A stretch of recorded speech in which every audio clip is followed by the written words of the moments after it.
What is up, and welcome back to the SuperCoach Experience podcast. I'm your host, Brandon Savage, the coach of I don't coach a team anymore. It's the off season. I'm unsigned and I'm open for negotiations for next year for team names. I already have some ideas of what my team name is going to be next year, and I'm actually pretty locked in that I'm going to leave the Savage Burbos.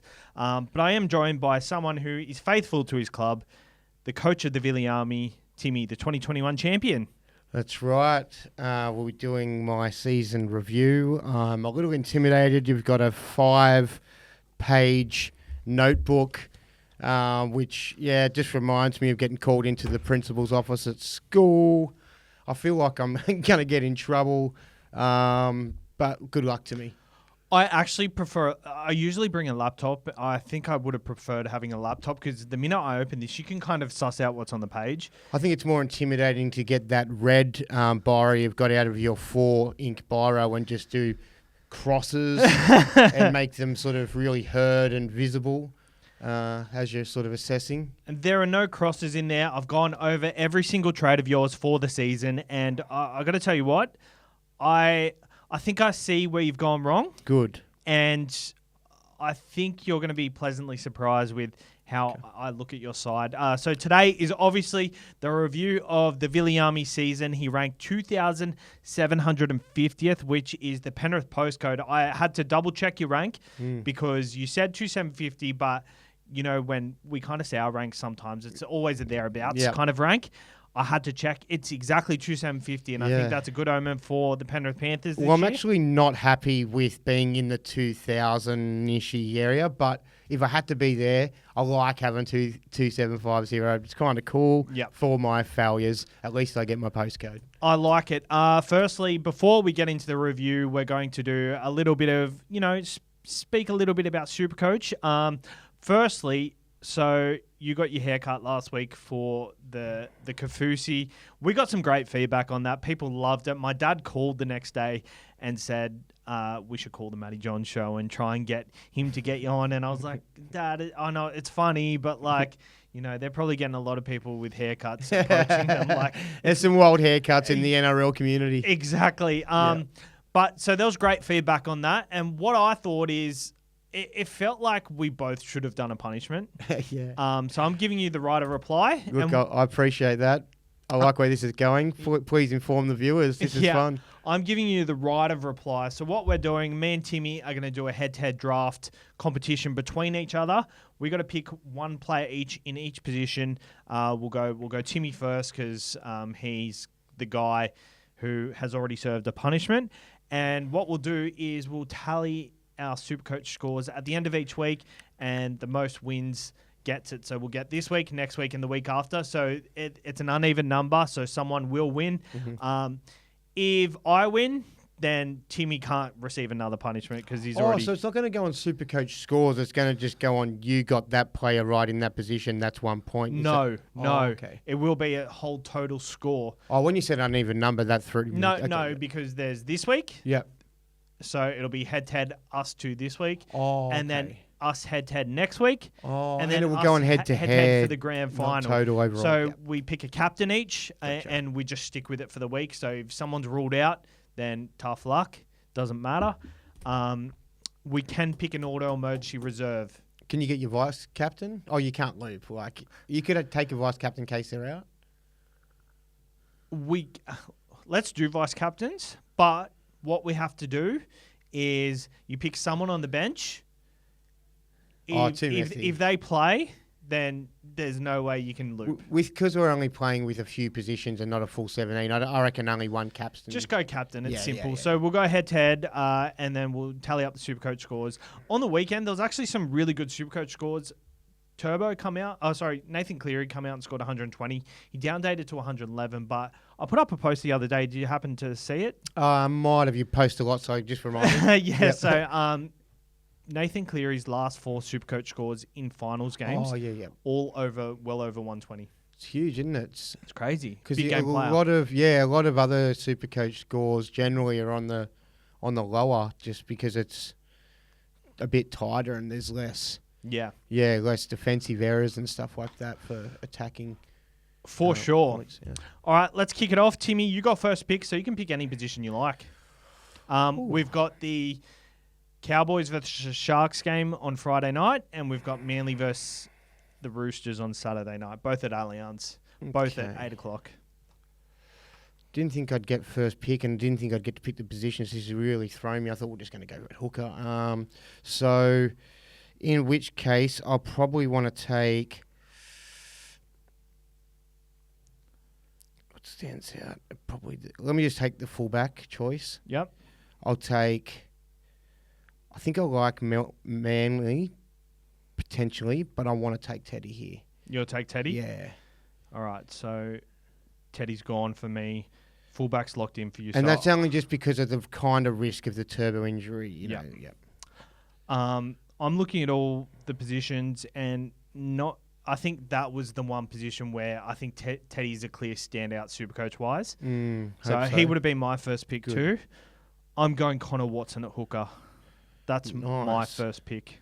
All right, cool, because I don't need to lock my hooker in now. I can just say I was kind of like, I think Robson, it's a race to Robson. Yeah. I kind of thought of Connor Watson, but I haven't been paying too close to his scores, and because he sort of fell off a little bit towards the back end, it sort of made me put a little bit of an orange line through him. Yeah. So, okay, I'll skip on to maybe... I think the good thing is Watson and Robson, you can't go wrong with either of them, whereas every other position available, they're very even. They're very even, in my opinion. But I really like Watson. 69 tackles on the weekend. Okay, give me second rower. Oh, geez, it sucks.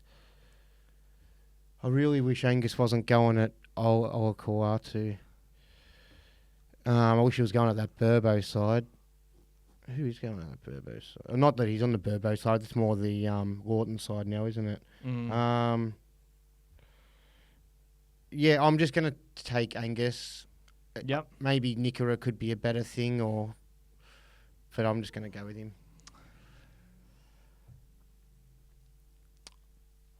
I'm going to go to 5'8", and I'm going to pick Braden Trindle. I feel like this is a little bit rogue.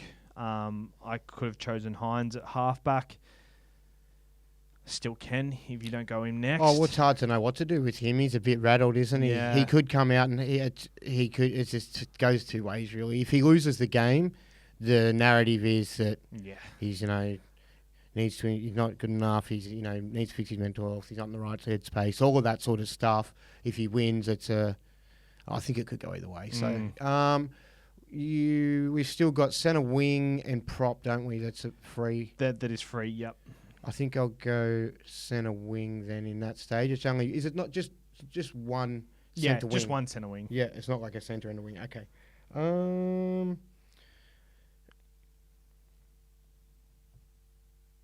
This is hard. I'm going to go with the proven averages here and go with Val Holmes. Oh, okay. Yeah, I was more inclined to go like a winger or something like that, or maybe even stick with Dom Young or something like that, or even I shouldn't be saying the other ones I like that might throw you, might be thinking of him, but even like a Kyle Felt who's been in fine touch. Yep. So that leaves me with front row, maybe halfback. Oh, I forgot about halfback. See, I'm playing notepad here. I'm going to go Hines. Nice pick. So front row is the only one free. So I should probably snap that up. Yep. Okay, cool. This is a toughie, isn't it? Yeah. Because there's no real, who do you think is going to score a try? Yeah. There's no real meter reader, I think. Don't want it to chew up too much time, so give me won't take too much long. Cam McInnes doesn't count, does he? He's we're not playing fantasy. Jared Hargraves, Hollins. We're basing it off Supercoach. Has Lodge signed yet? Well, Lodge plays in the NRL, so you can choose him. Yeah, no, but has he? I'm just because he's no, he hasn't. Hasn't signed yet. I like where your head's at. Yeah, give me Lodge. Perfect. I'll go Cotter. Oh, good one. Yeah. Oh, I was so like, there's no SuperCoach relevant I ones. knew you'd like. Ah, I knew you just hadn't thought of him because Yeah. he's named at lock. yeah. So yeah. Dang. So Good, nice. So pretty much you've got Teddy, Holmes, Crichton, and you've got Lodge. So you've got to lock in your other players. So do you want to lock in your 5'8"? 5'8". Okay. Or do you want to lock in Robson as your hooker? Is that what you're doing? Yep. Yeah, so Robson's your hooker. You've got your front row in Lodge. Second row, Angus. Second row, Angus. I need to lock in my second row. You need to lock in a half and 5'8". Okay. I think half. A part of me like would I don't know how Clifford's been scoring since that mad game. I haven't paid attention to it, but I think I'll probably go DCE. Yeah, that's safe. Should have a few big moments. I've got to go fullback. It's between Drinky and Turbo. I can go Kale Iro or Ruben Garrick if we're basing it off Supercoach. True. I accept this. You do? Well, I've gone Cotter, who technically perfectly fine. But I'll go Turbo because I feel like that's he's your boy in the spirit.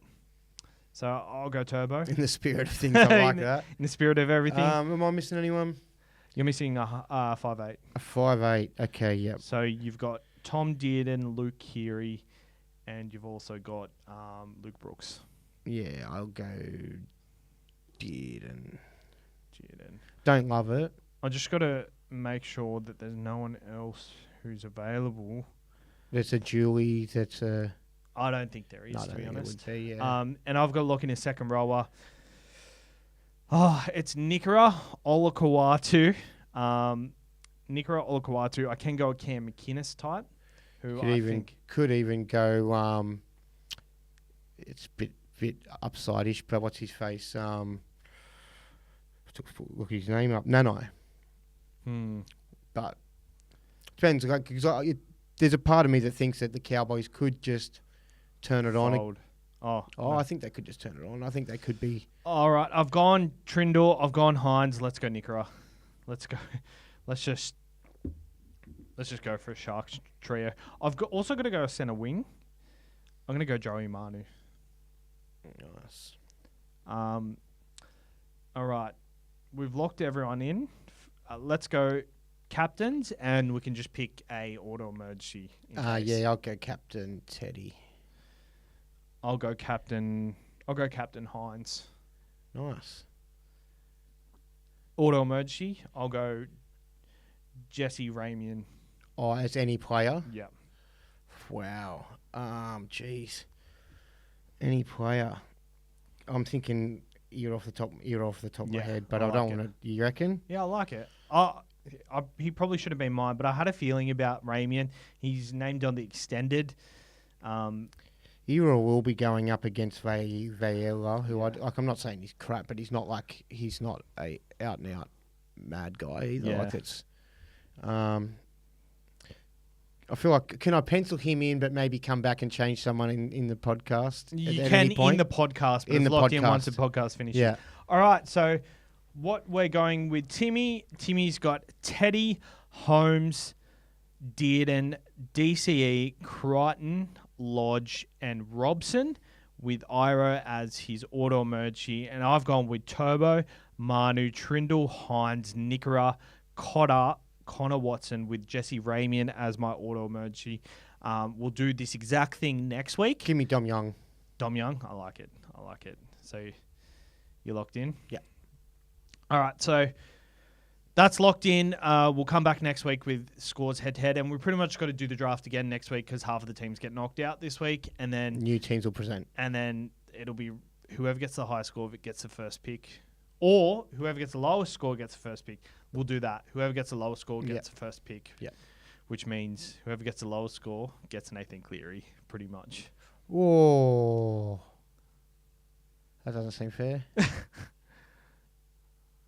Maybe. Or the winner. Maybe we will rock off or roll a dice. Yeah, or let's do something that. That's fair. Yeah, That's leave it fair. to chance. Yeah, sweet. All right. The review of Timmy's side. So your starting side at the start of the year. This is your starting side. Harry Grant, Tamalolo and Terrell May, Brendan Piakura, Morgan Smithies and Beau Fermor, Mitchell Moses and Dylan Brown in the halves. Your centre wing was Burbo, Tulpiki, RTS, Taylor May and Tom Trebojevic.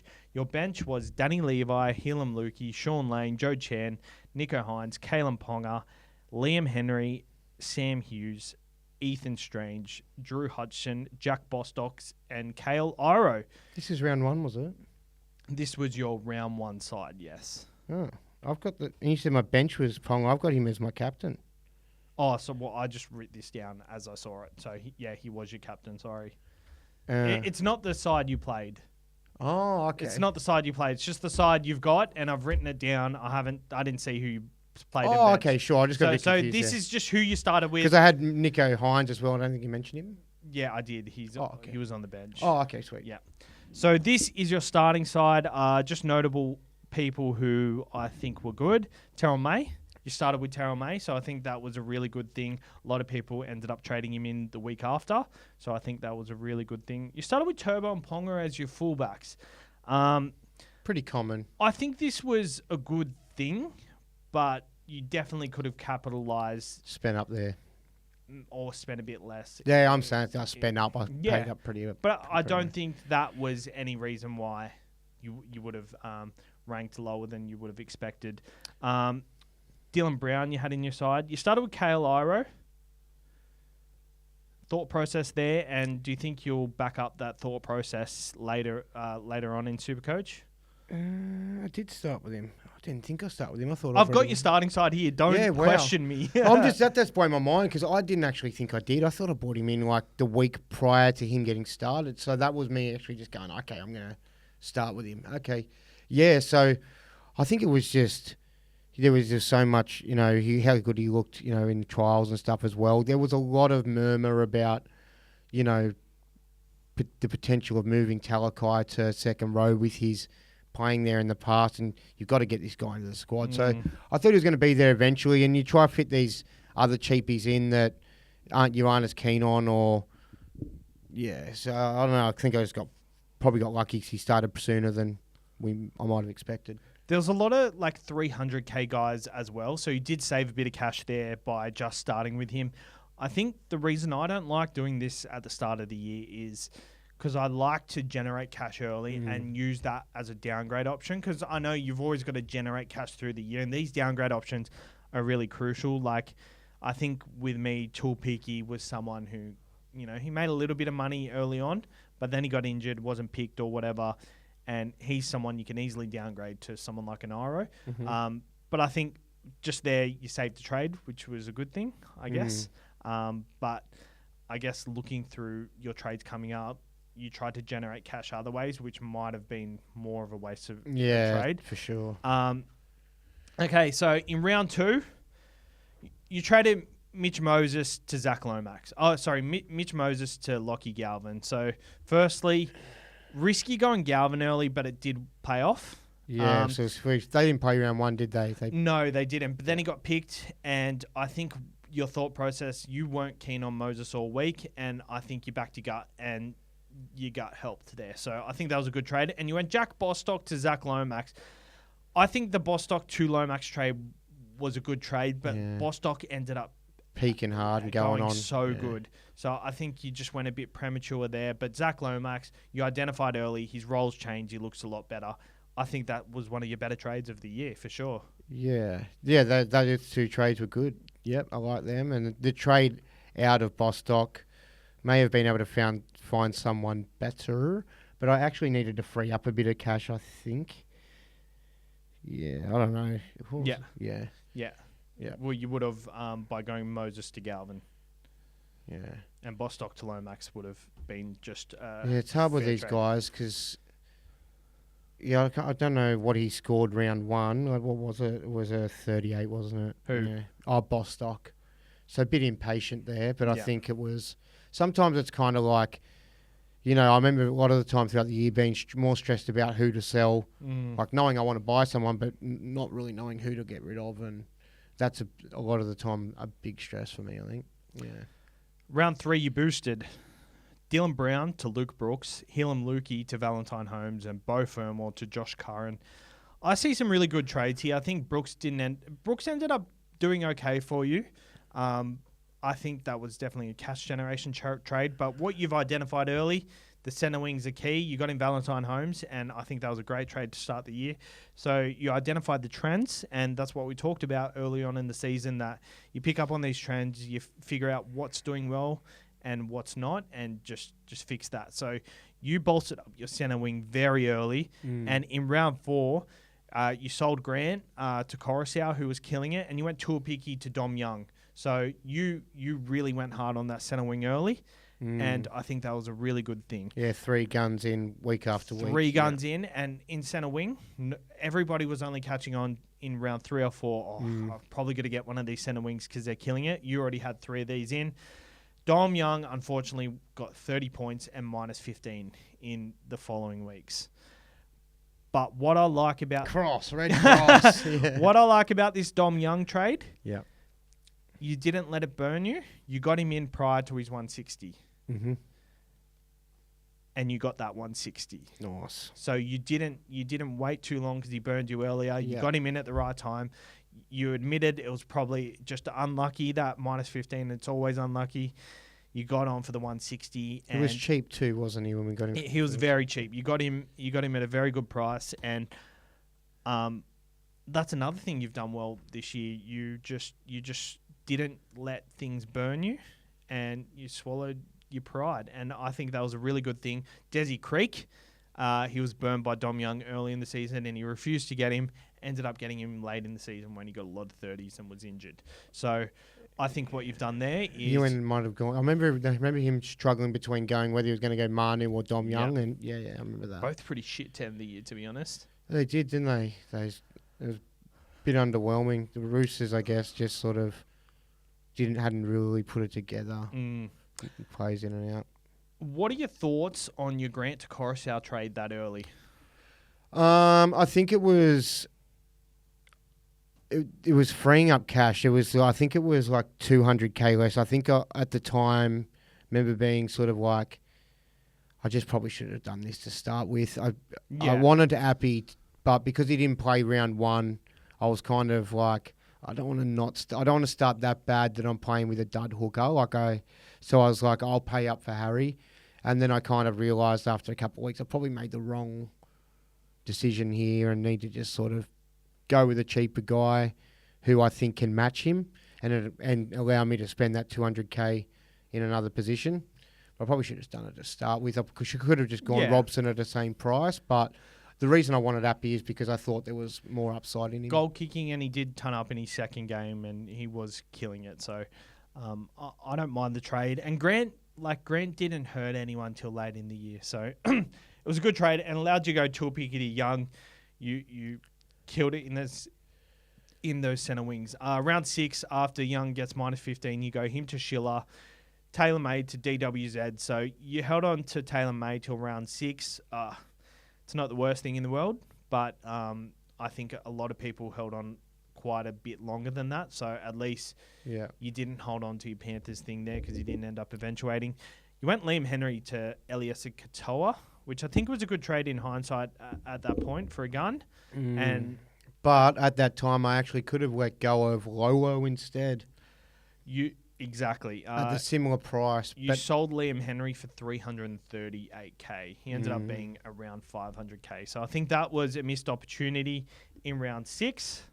He wasn't getting the minutes at the time and did end up getting a bit fortunate in getting more minutes later in the season. But I guess that could have come with more games throughout the year, and then when Penrith are going through that origin period. So I probably should have been a bit more patient. But I was looking at Lolo as potentially being someone who could cover me over that origin period, who I was sure would get more. Yeah. Would get solid time. I think this is a lesson of don't rely on old people to go back to their old role. Rely on the up-and-comer. Yeah. And I think, it's so hard to pick out sometimes because there are old players that do have It resurgence. depends how past they are too, and he's Yeah. been past it for a bit, hasn't he? He SuperCoach-wise, has. at least. Especially forwards. Like, you look at Kyle Felt this year. He's absolutely killed it. There was a year, Josh Mansour in 2020. He had a really good comeback. But he's an outside back. It's kind of easy to take a stab on them type of people. So you got in Elias Katoa. That was the week after he scored 110. And then... You got him the week prior and made me upset about it. Yeah, you're a bit disappointed in yourself, but it was a good trade. You held on for the rest of the season. The week after, you went RTS and Lane to Crichton and Ola. So you bolstered up your second row, which... I think this is a good thing because we did talk about this during the season, that these mid-range second rowers were just not doing it. So you bolstered up centre wing, and then you bolstered up your second row. You strengthened all these positions, didn't even really touch the spine, the high-scoring positions. And I think it was a good time to do that because the high-scoring positions weren't kind of scoring super high at this point. There was only a few outliers here and there. I still feel like when I look at these, like some of the, like I haven't made too many terrible decisions along here. Some of them that may affect me a little bit long down the path, but my rank hasn't really reflected. I was in pretty bad rank, so I reckon there's probably a lot of sit v starts week after week and poor captain choices things that have like that. Yeah, that add up. So whether you think you're making, I'm looking at all these and I know I think I know exactly where you've gone wrong. Yeah. And I'll once we go There's through a it pattern. all, once we go through it all, I'll tell you what I think my theory is. Okay. The week after, Ponga to Walsh, Schiller to Cleary for a 300k profit to Cleary, Hutcho to Chevy Stewart. I've written this down as your worst boost. So what you did, Ponga to Walsh, fair, but you didn't hold on for too long. Schiller to Cleary. You jumped on Cleary early. He got 51 and then missed a week and got 31 and then got injured. So did Ponga get injured at this point? Is that why? Yes, Ponga got injured. And I remember not being overly sure on Walsh. This was a tough time, this decision. For fullbacks, for sure, because all the gun fullbacks were not like standing out. And then you went Drew Hutchin to Chevy Stewart, who, as a cheapie, didn't really work out. No. But going early on Cleary, I think that was could be defining. One for next year. Chevy Stewart. Could be. And then round 9, Olakuatu and Levi to Azarko and Brayley. I pinpointed this as an important week for you as well. Levi to Brayley, I think it was a good trade. He helped you in the back end of the season, I would say. Yeah, a little bit. Had some good scores.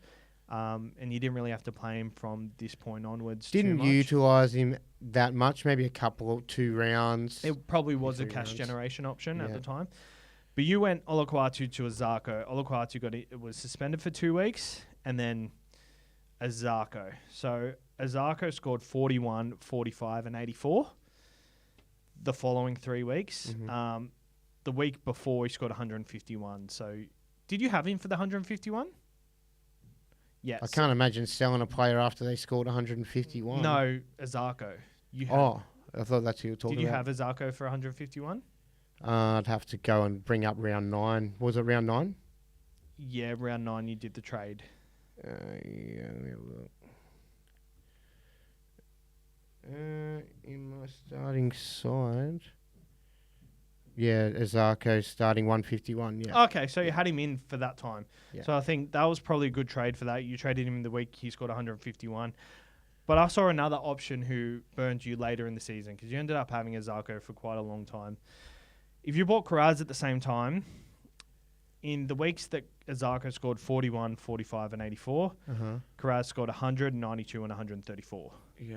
So I just think Azarko, because of his season before, I think that was... Do you reckon they would have been a similar price point? Very similar, yeah.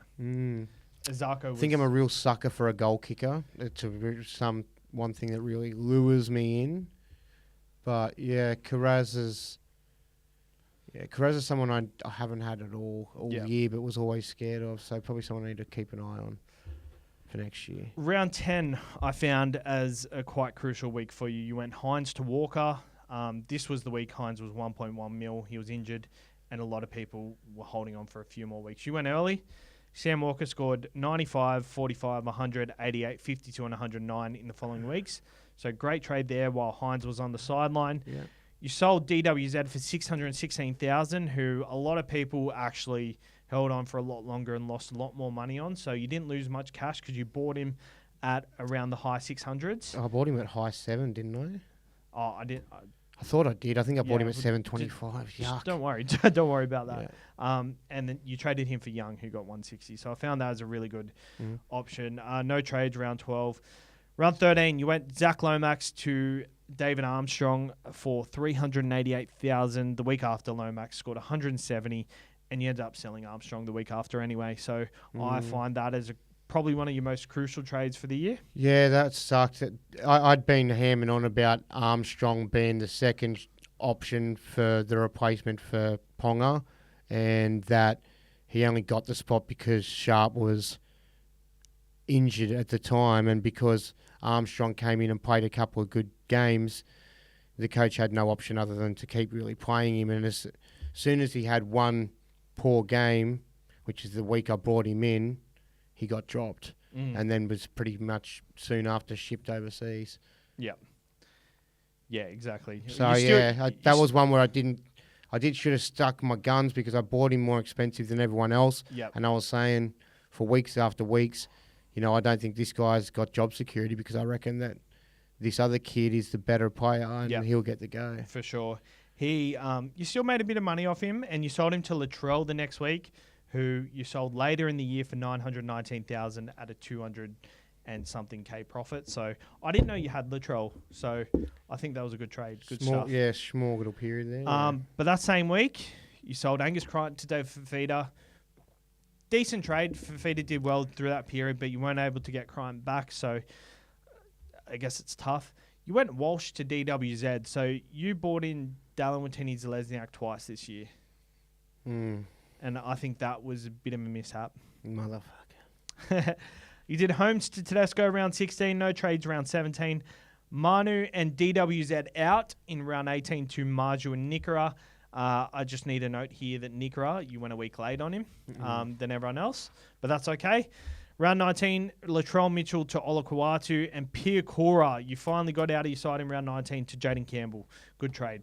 Round 20, Api Coruscant to Harry Grant. I remember you talking about this trade the whole time. Reed Marnie was locked in your side for 2 days.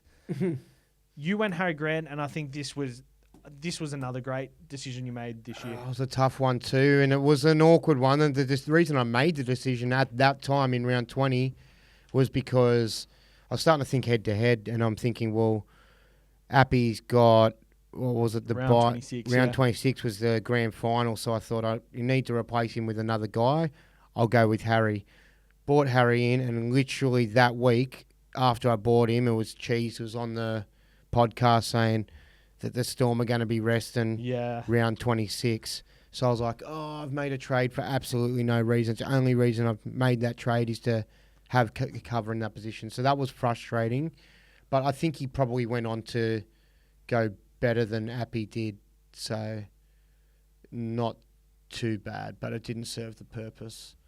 But the ideal thing for me was I was forced to play Brayley in that week, not having a gun hooker, Jaden Brayley. That was, the 2 weeks we said I did have to play him. And he ended up going massive that week. I think he scored like 90 in the grand final for me. Exactly. Round 21, you went Cody Walker and Blaze Talangi. You held on Blaze Talangi for a while. Yeah, it was pretty good, I guess. You went to Cleary and McLean. I guess they both worked out as what you intended. Cleary obviously got injured, but you had a trade later in the year to fix that up. You went May to Haas in round 22. We know how that worked out. The week after, you went Haas to Tarpanay. Would have preferred Tarpanay, but you can't see how these things work out. Haas ended up coming back for round 26, and he scored 79 points injured. I feel like it was the right decision. It was just the wrong decision. Azaka to Holmes, you did in round 22. Holmes finished the year with a wet sail, and you did well there. Round 23, you went Galvin to Ponga via Jaden Campbell. I think Ponga was the right fullback choice at that time of year. But selling Galvin, I think that was the week we both had that massive debate on the podcast. In hindsight, 1, 2, 3, 4, you only didn't have Galvin for 5 weeks, but them 5 Felt weeks, like an eternity. them 5 weeks compared to the weeks with Dylan Brown and Jaden Campbell. Yeah, they were all putting out just 30s, 40s, week after week. Yep. And he was getting like 70s, 80s. Yep. Yeah. So I think that was pretty crucial. Round 24, you went Iro to Lomax. The Lomax trade-in wasn't so bad. Yeah, that was purely a head-to-head Yeah. trying to win as SuperCoach Cashy. Yeah. But I think when we look at this through a whole season point of view, it's like every decision that can make your overall score better, we're trying to dissect it, and I don't think that was the right decision. Maybe Marju to Lomax would have been the better decision at the time. Yeah. Round 25, you went Cleary to Hines. Yeah. That sucked. Cleary to Hughes probably would have been the play. Yeah, But he then- had a bye though. Like But he was getting rested 1 week, so Actually, he was getting rested that week. Yep. yeah, so I was really just backing in Nico to maybe not be at his best, but even when Nico's often not at his best, he accumulates points, and I was hoping had he scored that try, he would have scored an 80. Yep. Unfortunately, he ended up scoring like 42 and 50 back for the 2 weeks I think that I had him. And then your last trade, Turbo to Longo. I don't think it was the worst trade in the world. I think it was fair. Yeah, it was just purely trying to go for a really big upside guy. Was it Turbo to Longo? No, it was Burbo. Oh, Burbo, sorry. Yeah. So Burbo to Longo, I think that was a good trade. But Jerome Hughes would have been the nice one to pick up. It would have been nice, but I think around 25, knowing he's missing round 26, like if he didn't do what he did, it would have been a bad trade. But Yeah, because it seems like more often than not he might just be a 60. Oh, sorry, a 60 guy. to 100 at best. You know what I mean? On an average good game for a Storm, not that sort of, what was it, a 180 or... He ended up scoring 180 or something? Yeah, 189, which was... Yeah, hectic. Which was crazy. So your total score... I haven't got your total score up here at the moment. Do you want me to find it? Or? Yeah, I'll get your total score up. Apologies, guys. I wasn't planning on saying... Total score is 31,734. So you're 100 points out of the... Oh, sorry. You're 1,000 points out of the top 100. I think a lot of these decisions, if they went the ways that we kind of suggested, you could have easily got there. My study, and from what I've seen from the trends of your trades, I just think you went too late on a lot of people. And I think you... I wouldn't say you necessarily chased, but... What you did good, getting in these centre wings nice and early, was a good thing. But I think you just missed out on too many people going too early on them. Like going Katoa a week late. You went like you. There's so many other options like Armstrong late. There was like getting DWZ at that time of year. You got Garrick late after he's 140. Or did you get him before? You got him after. I'm not too sure. I had him a few times throughout the year, I think. Yeah. And that's what I think. But it's not like you got on them too late that they hurt you too much. I just think too many of these guys you got on just a week too late. Like the Nikra, you got on him a week late. And then the back end of the season, like... Yeah, I guess it requires it's a very fine skill. He's anticipating when these players are going to have their big one that draws everyone's attention to wanting to buy them. I guess I just lacked the vision this year more than others, like particularly not so much last year where I went absolutely terribly. But I guess that's one of the main things of SuperCoach is just trying to get that guy week after week. It's not about just having to pick the highest scorer every week and bring him into your side. I guess you want to bring in guys that are keepers, but get them for not get them and miss like a bit of the start of the good run, because sometimes that can be hard. But a lot of the time that is because you've got your eyes in other areas where you've got another player. So what round was that Eli Katoa one? The Eli Katoa one was round 6. Round 6. I want to see what I did in that week and what I was thinking, why I was looking elsewhere. Well, it's funny. I'm like looking, like after round 5, you were 30,000th. So I brought him in round 6, so I should have brought him in round 5, you're saying? Yeah. And in round 5, that's when I brought in Kai Pearce-Paul and Blaze Talangi. So the problem was there, Kai Pearce-Paul was one of the other guys I brought in a little bit later than I could have. You brought him in at 418,000. Yeah, but at the time when you'd brought him in, there was a lot of job security issues too, though. So there was a risk that you had to take with that. Yep. And if you take these risks on every single one, you can just end up in an absolute schmozzle. Yep. So you've sort of got to balance that out. So, yeah, me having to sort of pick Kai Pearce-Paul up late meant then that pushed back Eli Katoa a week. Maybe I could have foregone and passed on Kai Pearce-Paul altogether, maybe being... Potentially, yeah. And then gone straight to Eli Katoa. Because then not long after, Crichton became available 2 weeks later, and then you got in Olakau'atu anyway. So your second row was set because you had Katoa, Crichton, and Olakau'atu, and Kai Pearce-Paul. I mean, I don't know if you're considering Eli Katoa in the week. You'll probably needed a bit of cash generation to go. But I like how you sold Morgan Smithy so early. He was someone I had to hold on for a long time. But, like, even...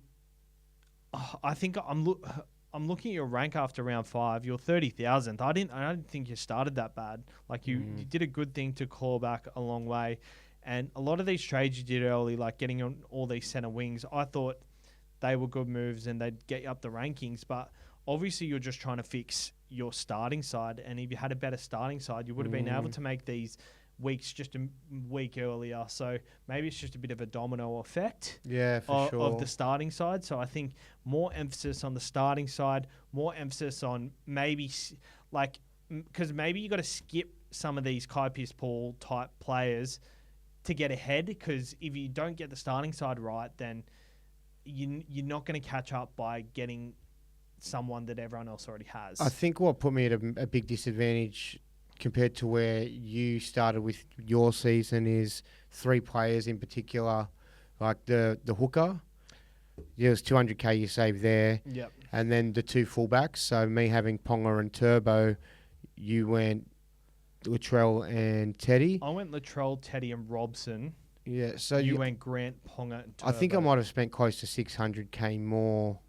Yeah. Just in that position. So in those 3 positions.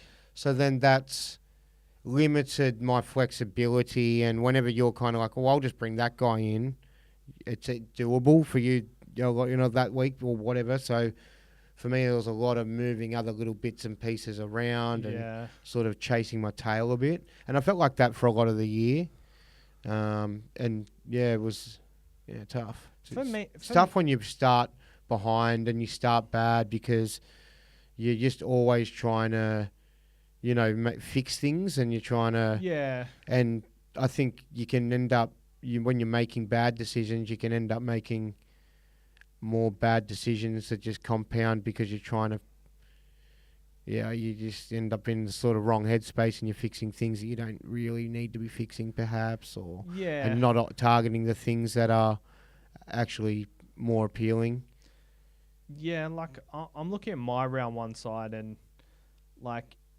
It feels like I didn't have that much more than you in the other positions. Like, I think I got some random cheapies right. We'll do my review next week, but I feel like I didn't really capitalize points wise, but I set myself up cash wise to just make smooth trades. Like, there's one in particular here. I'll say you're always scoring well too to start. Like you were. So whether it was you were getting your sit v starts right and your captains right a little bit more often than what I was or what other people were as well. There, so that when you're scoring well, even if you're having other issues in your side, it doesn't, you're not having chaotic head moments where you're sort of like going a bit rogue or start trying to do something a bit wild to boost you up. I guess also with yours, I guess looking at it, we determined that, I think you even said this in one of the podcasts, that you got to determine when you're going hard and when you're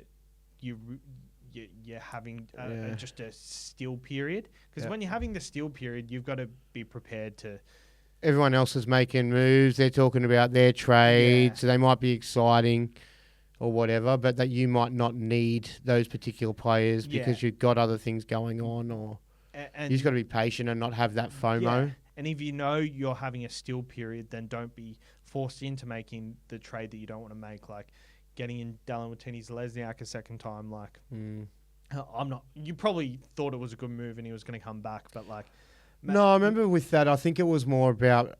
I can't remember who I brought out, but he just dropped that much in cash that it was kind of like. It was like, I'll just grab him if he crosses for a couple. Great. Hopefully I won't have to play him too many weeks. I'll play him on match up, and that's kind of what I ended up doing until I ended up selling him, until he was just absolutely no good. Yeah. I think one thing for me, without sort of going through my team with a fine-tooth comb, I think the one thing for me is just constant too many 30s in my side. There was always like 230, like a 32 and a 38.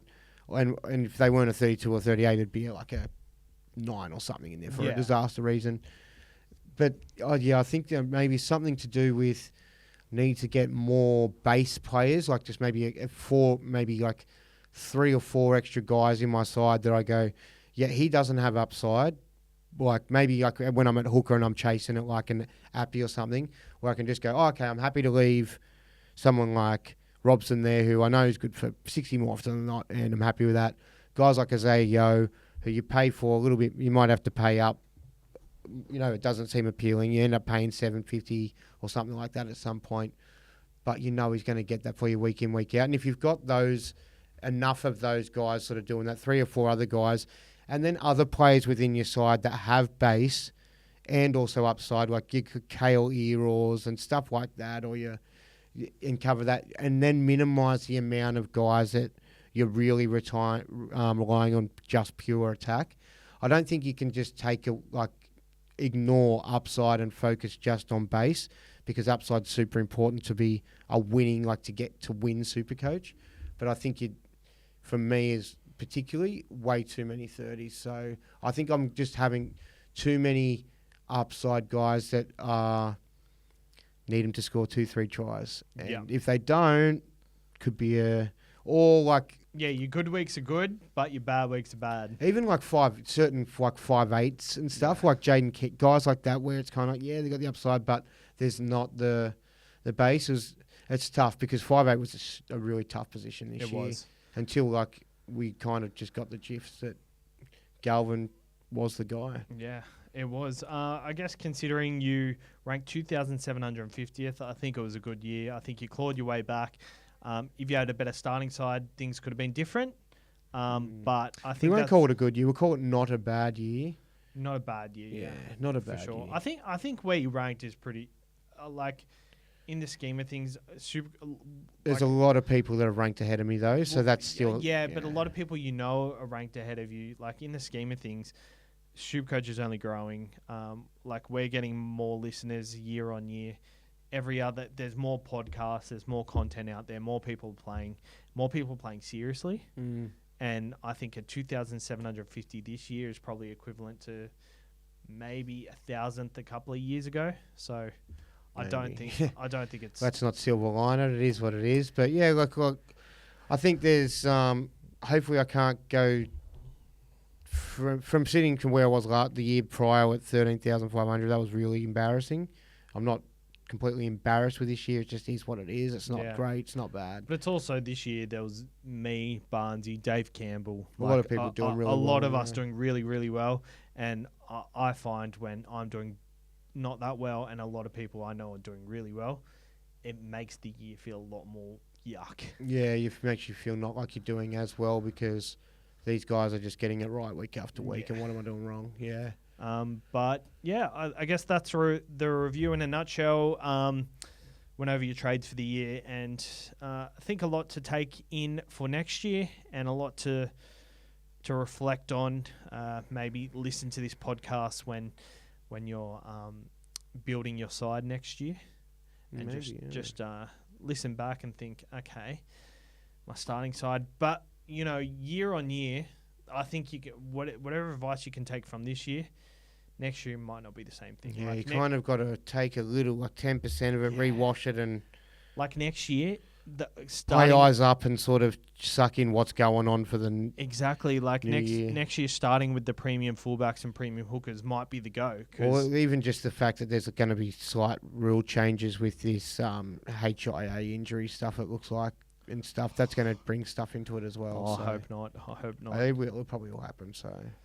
I think Sangster's sort of alluded to it in one of the podcasts. Yeah, but I think when rules like this come in, everyone hates it all of a sudden. But I think that the top 13 rule for the buys is a lot of people hate it at the start. I think it's been a good thing for SuperCoach.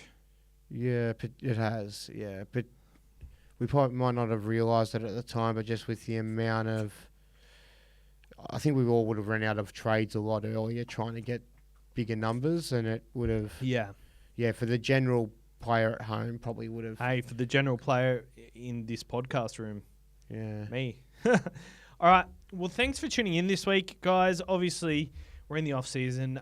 We'll be doing our NRL show still till the grand final wraps up, because last year we did our grand final show. Randomly you were just like, let's do a grand final podcast, and that did well, and I really enjoyed reviewing the grand final, speaking about the grand final. So we'll go till there, and then we're gonna have a break after that. We don't usually have breaks. No, we do, but we didn't have a break last year. So we're gonna do that, and then head into the BBL season, do some BBL content. But our NRL show tomorrow will be a little bit late. I'm doing it with Roasty. I'm working in his area tomorrow, so I'm doing an NRL podcast with Roasty. So shout out to Roasty. We'll see you tomorrow. And Timmy, thanks for coming in, and get ready to either roast or praise my side next week. No worries. I'll be bringing in all sorts of assorted desk things. I'll be well prepared. I'll have typewriters, calendars and such. All right. Well, thanks for tuning in, guys. We'll see you next week.